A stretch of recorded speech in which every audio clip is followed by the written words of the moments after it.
Hello, Someday Drivers. Welcome back to a very chilly Someday Drives. Stacy and the dogs and myself have taken about 5 or 6 weeks off with the holidays coming around, and especially we've had some very bitter cold weather. We've been using this time to take care of some maintenance around the house, as well as taking care of some maintenance on Pearl. So in this episode, we'd like to take you along with us as we do an oil change on our 2018 Sprinter van chassis. It is a 3-liter diesel engine, and we're just going to share with you how to do it yourself so that you can save about $300.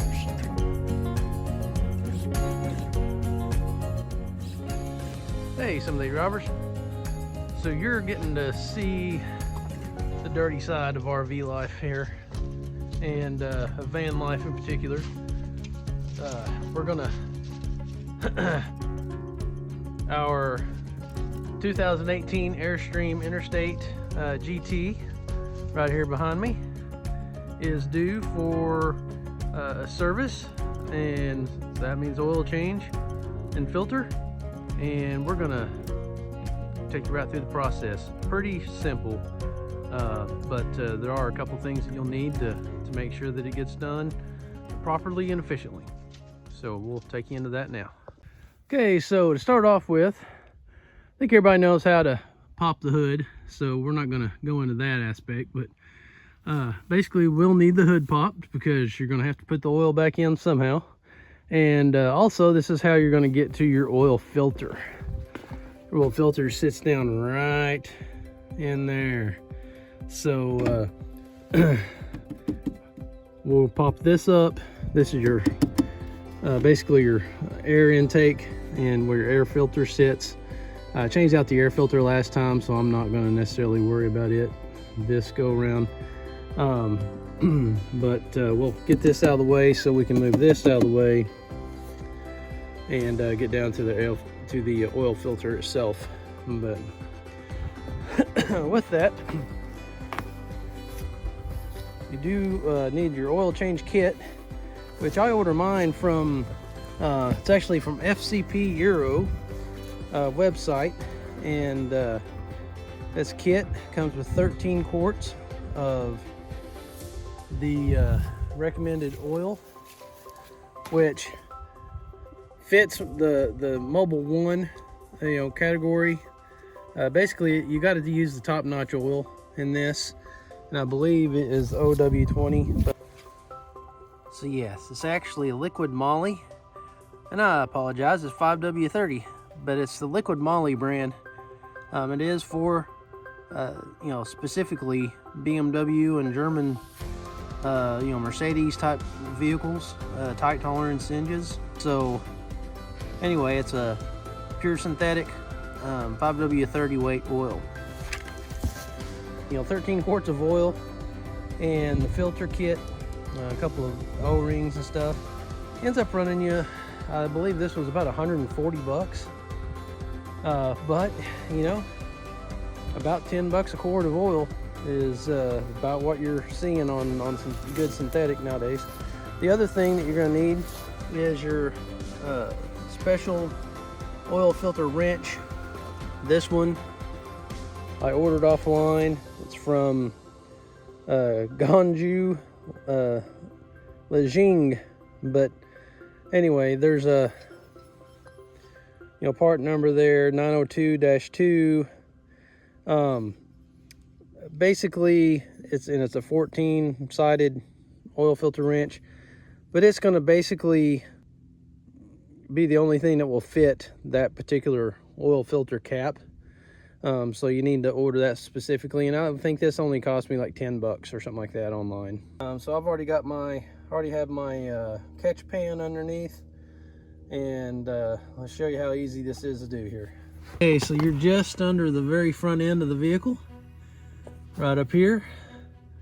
That's your oil plug, and we're just gonna loosen that one up.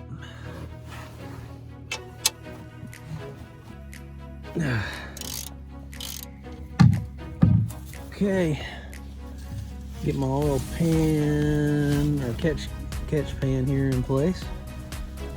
Try not to shoot oil all onto the camera.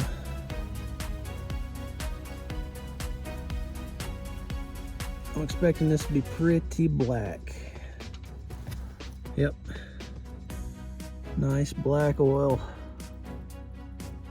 All right, let's set this down to the side here so I don't lose it. We're gonna let that drain.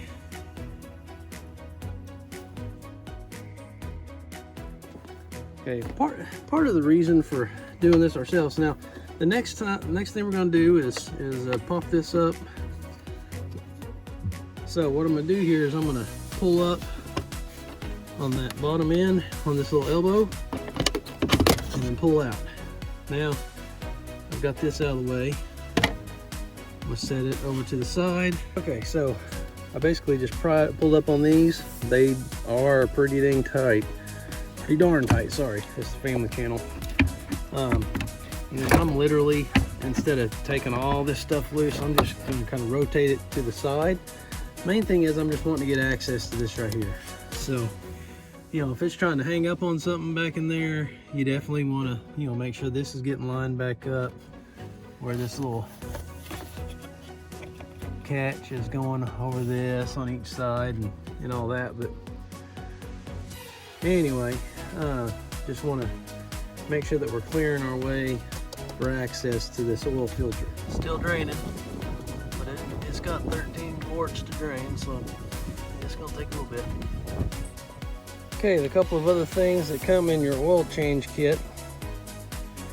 You get a drain plug. You know, you got me on why this is so super important to use a fresh one, but they say to do it. So with this pricey of an engine, I'm gonna do what they say. The other thing is get your filter included, and so that way you've got everything that you need to change that oil. Okay, I don't know what I just recorded, but now we're still waiting for that to finish draining. I will say technically you need to do this with a warm engine so the oil drains quicker, but I didn't, and it's a really cold day. But so putting my oil filter cap on here, a wrench. Be sure you're doing this in a counterclockwise motion or you're going to strip something out. So that's one thing my dad always taught me, and then the Navy military even stressed further, and I learned a lot of valuable lessons. Don't force stuff. Not everything is lefty loosey righty tighty. There are some things that are reverse threaded, so if you're trying to get something off and it's taking you trying to force it, take a second and research. Just a valuable little side tip there. So all right, so I'm trying to get this knot off now. Okay, that took a little bit, but I knew I was going in the right direction.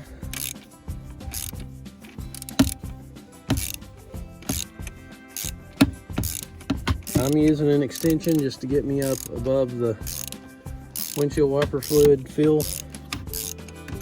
But the one good thing about this is, I'll give you a little hint on this too. So my little tip and trick is put you a rag. I'm just using an old t-shirt.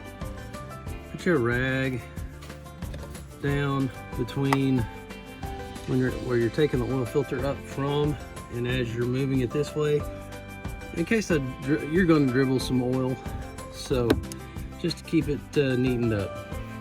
So now pull that up out of there. Finish this hand tight. Okay, here it comes. Okay, so that's how it looks without the filter. Just gonna lay that right there.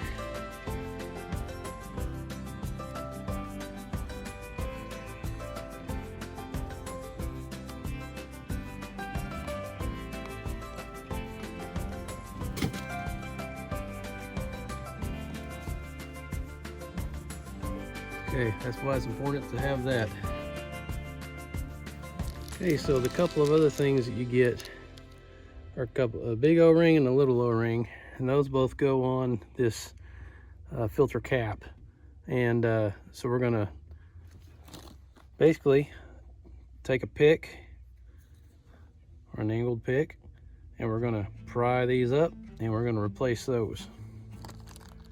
All right, so we've got new O-rings in place. We're fixing to drop our filter in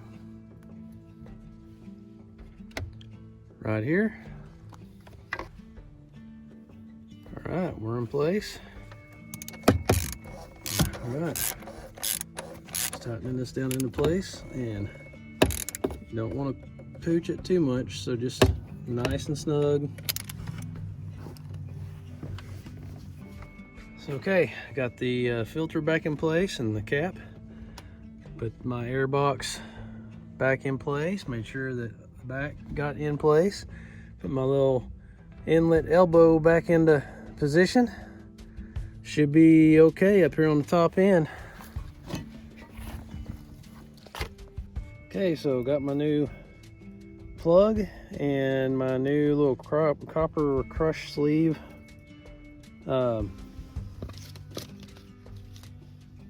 Yeah, it's called a sealing washer, but basically a little crush washer. So anyway, get that put back in here.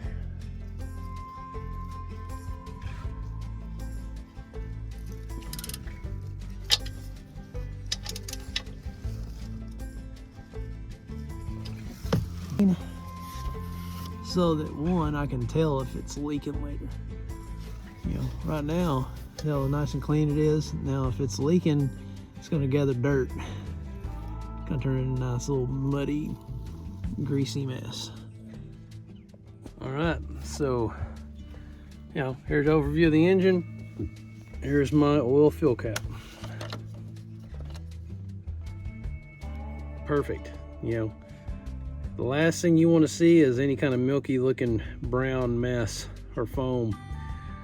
That is no bueno if you ever see that. So right now, nice and clean, that's good to go. All right, so another little trick of the trade is I am using a funnel so I don't make a mess. It doesn't matter how good you think you are at pouring, you always end up dribbling some. So I am using a funnel. I've wiped it out nice and clean, and I'm propping it up with, well, honestly, this time with a roll of paper towels. So let's get to pouring.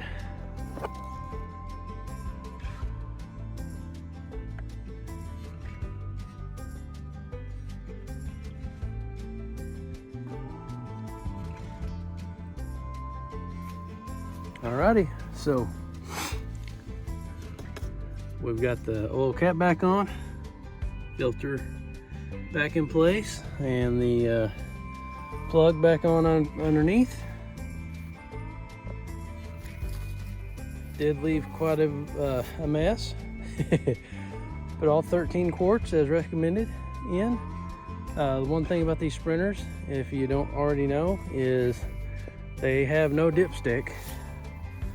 So you have to, if it works correctly, you have to just let the system tell you on the information panel on the gauges.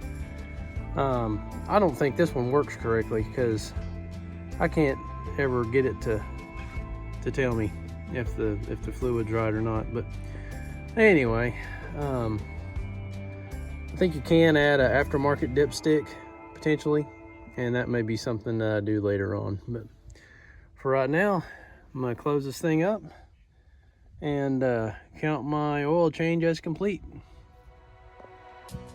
So one of the main reasons why we go ahead and do our own oil changes and services as much as possible, pure cost. You know, I spent basically 140 bucks to get the oil change kit for this Sprinter, and my understanding is, you know, it'd be a $300 service to get it done at, you know, plus at a dealership, and you're going to be without your vehicle for who knows how long. Somehow the dealerships turn a a 30-minute chore into you know, a 3 or 4 day or week long thing if it doesn't go perfect. So my thing is, I'm going to service it as much as possible, just keep good records, keep my receipts, and you know, this one is not under warranty anymore anyway, so it really does me no good to get it, you know, take it to the actual dealership. So we're just going to maintain it. I think honestly, I think I probably do a better job of maintaining things and doing these tasks than most of the mechanics that are out there, just because it's mine and I'm taking real good care of it. So it's something that I've kind of notated on our other vehicles, and carrying it on over into the Sprinter van here. So anyway, until next time, thanks.